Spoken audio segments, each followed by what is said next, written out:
Hello friends, welcome to Defence Matrix. तो आज हम बात करेंगे F-35 की, जहां पर हम फोर्ब्स के आर्टिकल को डिस्कस करेंगे और जानने की कोशिश करेंगे कि क्यों वहां पर F-35 को एक फेलियर बताया गया है। तो आज के इस वीडियो के बाद काफ़ी लोगों के मुंह बंद होंगे जो कि इंडिया के एरोस्पेस प्रोग्राम को फेलियर बताते थे और F-35 से कंपेयर करके ये बात कहते थे कि हम कितने पीछे चल रहे हैं।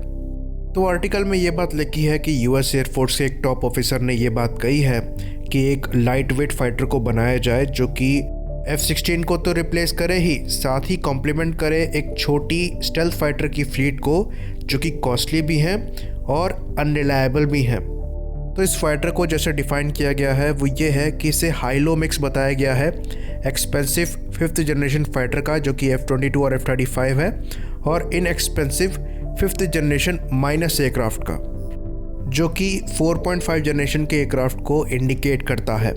तो इससे रिलेटेड हमने एक पहले वीडियो बनाया था जहां पर हमने इंडिया के 4.5 जनरेशन प्रोग्राम को डिस्कस किया था, पर आज का जो वीडियो है वो F-35 के अराउंड ही घूमने वाला है और ये शोकेस करेगा कि कैसे F-35 एक फेल्ड प्रोजेक्ट है। तो ये जो स्टेटमेंट दिया गया था ये दिया गया था एयरफोर्स के chief of staff general Charles brown junior द्वारा। तो ये जो प्लान है ये वैसे ही साउंड करता है जैसा F-35 के डेवलपमेंट से पहले एयरफोर्स ने अपनी रिक्वायरमेंट बताई थी F-16 को रिप्लेस करने के लिए। तो करीबन 20 साल के यानी कि 20 ईयर्स के रिसर्च एंड डेवलपमेंट के बाद ये जो लाइट फाइटर था ये और ज़्यादा भारी हो गया और भी ज़्यादा एक्सपेंसिव हो गया। तो आर्टिकल में ये लिखा गया है कि जो F-35 है वो 25 टन का स्टेल्थ वॉरप्लेन है।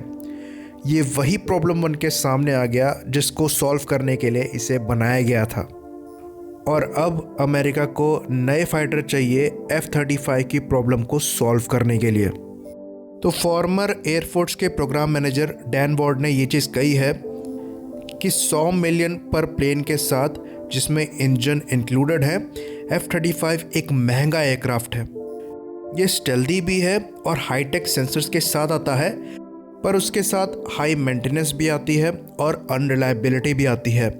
इसका सिस्टम भी काफ़ी बगी है।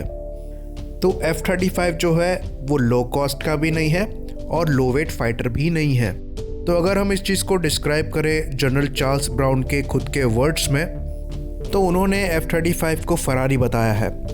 आप डेली ऑफिस इसको चलाकर नहीं जाते हैं, ये गाड़ी वीकेंड्स पे ड्राइव करी जाती है।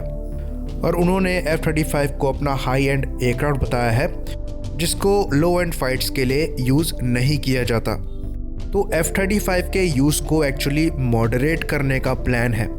तो यूएस एयरफोर्स करीबन 1000 F-16 को ऑपरेट करती है, पर उनको 2001 से नहीं खरीदा गया है और ये अब पुराने हो चले हैं।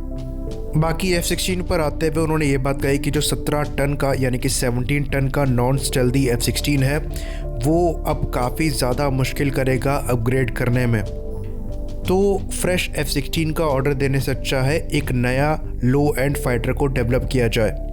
तो ये हमारे लिए भी एक लेसन है जहां पर MMRCA 2.0 में F-21 को ऑफ़र किया गया है लॉकहीड मार्टिन द्वारा।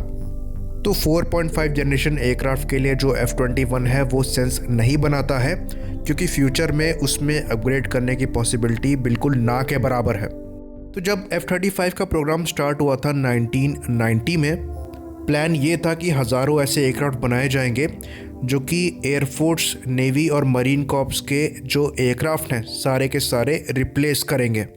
पर जिस तरह के स्टेटमेंट दिए गए और जो नए एयरक्राफ्ट की रिक्वायरमेंट निकल कर सामने आई है वो ये इंडिकेट करती है कि जिस बेसिस पर F-35 प्रोग्राम को बनाया गया था वो F-35 फुलफ़िल करने में सक्षम नहीं रहा है। तो वो अल्टीमेटली एक फेल्ड प्रोजेक्ट है। डायरेक्टली इस बात का एडमिशन नहीं है, पर सेम प्रोग्राम को अगर आप इतने सालों बाद दोबारा चालू करते हैं इसका मतलब ये है कि पहले वो सक्सेसफुल नहीं रहा है। तो करीबन 1800 के नंबर्स में F-35 लिए जाने थे और 15 साल यानी कि 15 ईयर्स हो चुके हैं F-35 की फर्स्ट फ्लाइट को, और खाली 250 एयरक्राफ्ट इस सर्विस में है। तो जैसा कि नज़र आ रहा है जो रिक्वायरमेंट है उसको डेफिनेटली कट किया जाएगा और इस प्रोग्राम से अपने हाथ जो है वो पीछे करने का इंडिकेशन दिया ही गया है। तो यहाँ से जो सबक लेने लायक है वो ये है कि ये जो 5th जनरेशन के एयरक्राफ्ट हैं ये स्पेसिफिक रोल्स के लिए अच्छे हैं, पर जो मेजर ऑपरेशंस हैं उसके लिए आपको 4.5 जनरेशन के एयरक्राफ्ट सफिशिएंट हैं। और इंडियन एयरफोर्स का जो इवैल्यूएशन है वो बिल्कुल सटीक चला है।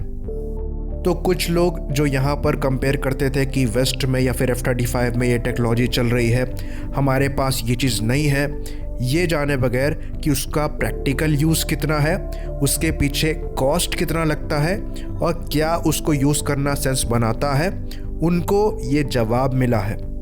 इसी बात पर इस वीडियो को ख़त्म करते हैं। लाइक करिए, सब्सक्राइब करिए। जय हिंद।